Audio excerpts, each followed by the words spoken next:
بسم اللہ الرحمن الرحیم۔ فرسٹ ایئر کی اردو ہم اسٹڈی کر رہے تھے، جس میں ہم نظم حمد پڑھ رہے تھے، جن کے شاعر ماہر القادری ہیں۔ اس کے ہم نے پہلے 4 اشعار کی تشریح کر لی تھی، آج 5ویں اور چھٹے ان 2 اشعار کی ہے، اور یہ نظم حمد مکمل ہو جائے گی تشریح کے حوالے سے۔ تو اس کا پہلا شعر ہے: یہ سب آیات الہی ہیں، ذرا غور سے دیکھ، اس کے پھر حمد بیاں کر، اسی خالق کو پکار۔ مفہوم: یہ سب اللہ تعالیٰ کی آیات ہیں، ان پر ذرا غور کر لے، پھر اللہ کی حمد بیان کر اور اسی پیدا کرنے والے کو پکار۔ جو اس کی تشریح ہے، تشریح کا لفظ اس شعر میں شاعر بیان کرتا ہے کہ میں نے اوپر والے اشعار میں جو کچھ بھی لکھا ہے وہ سب کے سب اللہ تعالیٰ کے قرآن میں موجود آیات ہیں۔ اے انسان، تو ان پر ذرا غور کر لے کہ آیات اللہ تعالیٰ نے حکمن قرآن میں ڈالی ہیں، ان پر غور کرنا انسان کا کام ہے کہ اللہ نے یہ تمام تخلیقات کیوں کی ہیں۔ ان میں سے ہمارے لیے، ہماری زندگی کے لیے ہر آیات کو سمجھنا ضروری ہے، کیونکہ اللہ تعالیٰ خود تو جسمانی طور پر موجود نہیں ہے، مگر اس نے اپنے موجود ہونے کی نشانیاں اس دنیا میں بے شمار اجاگر کی ہیں۔ انسان کو سمجھنا چاہیے اور تسلیم کرنا چاہیے کہ واقعہ ہی اللہ موجود ہے اور سب چیزوں پر قادر ہے۔ ہر ایک چیز میں بڑی بڑی نشانیاں موجود ہیں۔ جس طرح ہم کسی چیز کا بیج زمین میں بوتے ہیں اور دیکھتے ہی دیکھتے کچھ عرصے میں وہ بیج تن آور درخت بن جاتا ہے، یعنی کہ بہت بڑا درخت بن جاتا ہے۔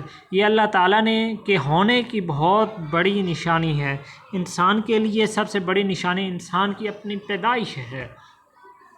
ایسی تخلیق کوئی اور نہیں کر سکتا، اللہ ہی ایسی تخلیق پر قادر ہے۔ ہمیں غور کرنا چاہیے، کیونکہ کائنات میں عقل رکھنے والوں کے لیے بہت زیادہ نشانیاں موجود ہیں، صرف ان پر غور و فکر کی ضرورت ہے۔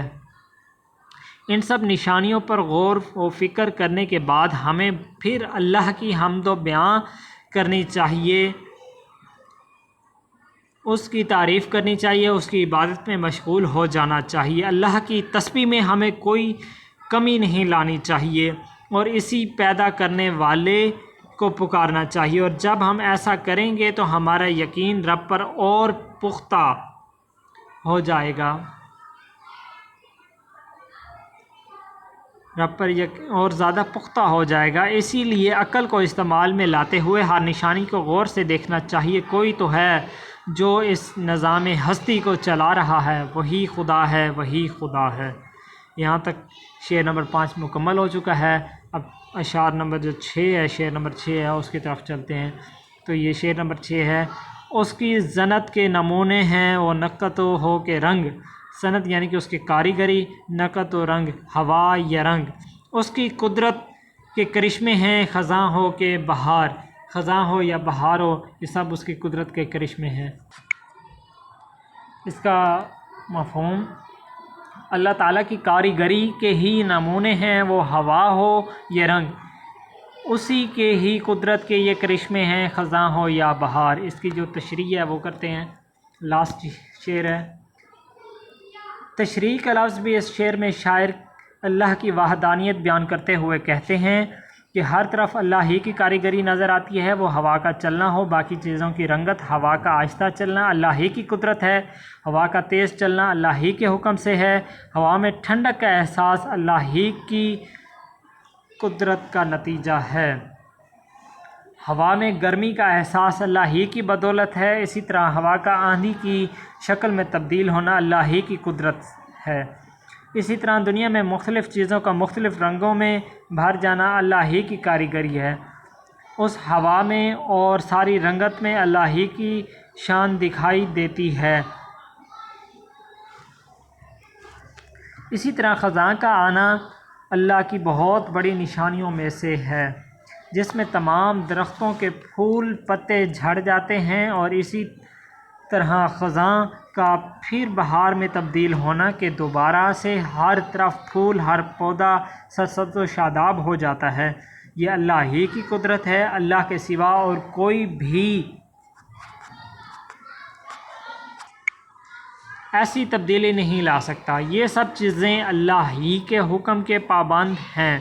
اللہ کے حکم کے بغیر ایک پتہ بھی حرکت نہیں کر سکتا۔ اللہ کی قدرت ہر چیز پر چلتی ہے، خواہ کائنات کی کوئی بھی چیز ہو۔